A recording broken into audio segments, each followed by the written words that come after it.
I would describe myself as a Black woman. That would be the simple answer. I think there's a danger of grouping several of anything together, because then the individual needs and requirements of those members of each group tend to be ignored or watered down. If you had two people who are disabled and one is in a wheelchair and another one has a silent disability, their needs are different. You can't just group them all under one umbrella, because then you can't pay attention to each individual group. And I think it's the same with using BAME. I think I see a lot of companies using it as a get out clause, particularly in the media. Oh, we have loads of BAME staff, but what do your BAME staff do? And what is the breakdown of those staff? Is it Black people? Is it Asian?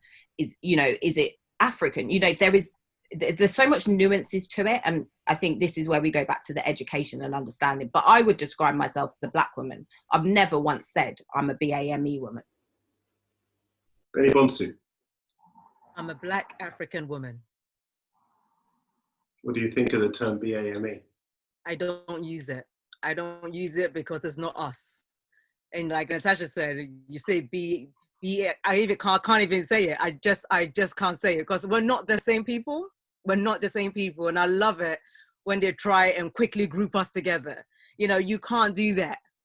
Black people's needs, like Natasha said, is very different from Asian people's needs.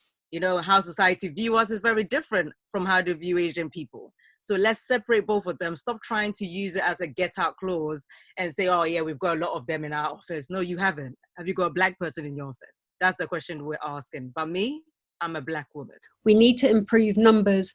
And if we bracket it this way, this is the least offensive terminology. And I believed it came from the communities that it was decided upon that. And we were given it as a directive of how we should now be referring to BAME communities. I have never honestly felt comfortable with it, because I think the Black community, the Asian community, the Muslim community, they all encounter incredibly different realities, incredibly different prejudices. And exactly that, we saw it, brilliant interview on Sky at the weekend. Matt Hancock absolutely put on the button, how many Black people in your cabinet? He couldn't answer. Then he started talking about diversity of thought. And I just wonder if the sports minister, Nigel Huddleston, has spoken to any Black person when he talked about wanting sport to be colourblind. If you had been asked from Nigel Huddleston, I'm going to say, I think sport should be colourblind. I read that last night and I screamed at my phone and I was like, I can't do another angry retweet, but also I want to check this today. So I think the four of you were probably spitting, weren't you?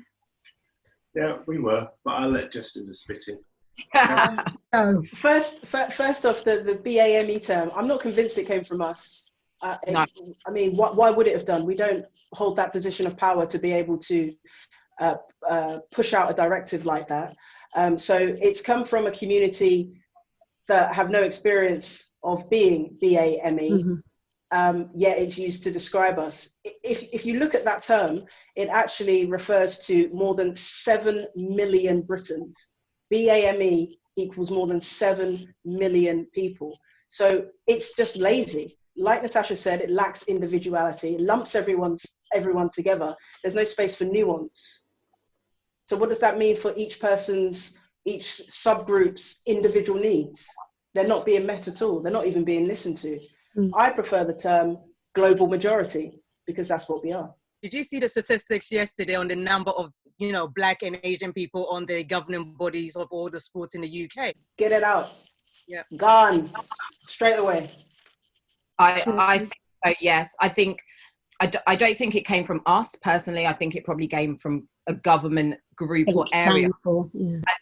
I think it's used because if you have to be specific about the number of Black people or the number of Asians, then it's going to be a very small number.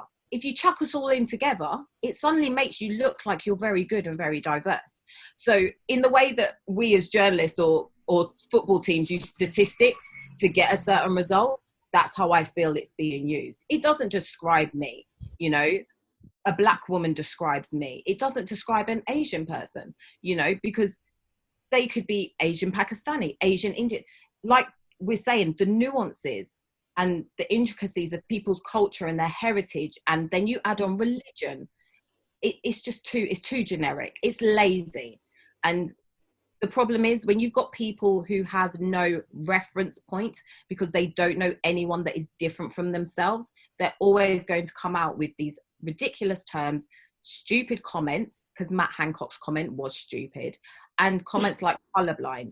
There was a poet who posted something on social media the other day, and I thought it was a great line. He said, "It's easy for me to be colorblind when no one judges me by my color."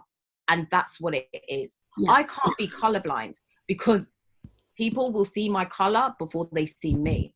You know, I know people have seen my name and been surprised by how I look because it gives an example of my heritage.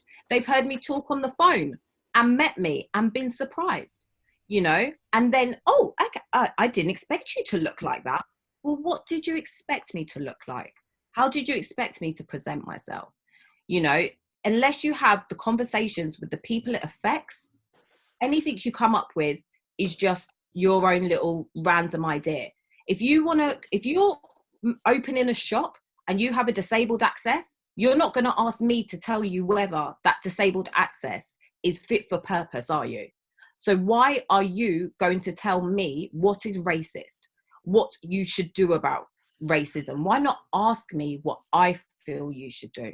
Then you're going to create something that is useful, that is workable, and that we can hopefully build something new on. Okay, well, no, I don't think the aim should be to be colorblind or I don't see race. That shouldn't be the goal. That's not the solution. The solution is that you see my race, you see my color, you see my culture, you see my heritage, you respect it and you accept it. I don't want you not to see it. As much as I don't like the term and think it should be done away with, I'm still wondering effectively on the ground what that's going to do in terms of bringing in more black faces into newsrooms or ensuring that there's more black faces on screen. I'm not, you know, it's a start. It's a start. It's not good enough. It has to, there isn't a magic bullet. There isn't just one answer. There isn't just one solution. It needs to be multifaceted and it needs to progress and develop and evolve over time. The solution will change depending on the circumstance.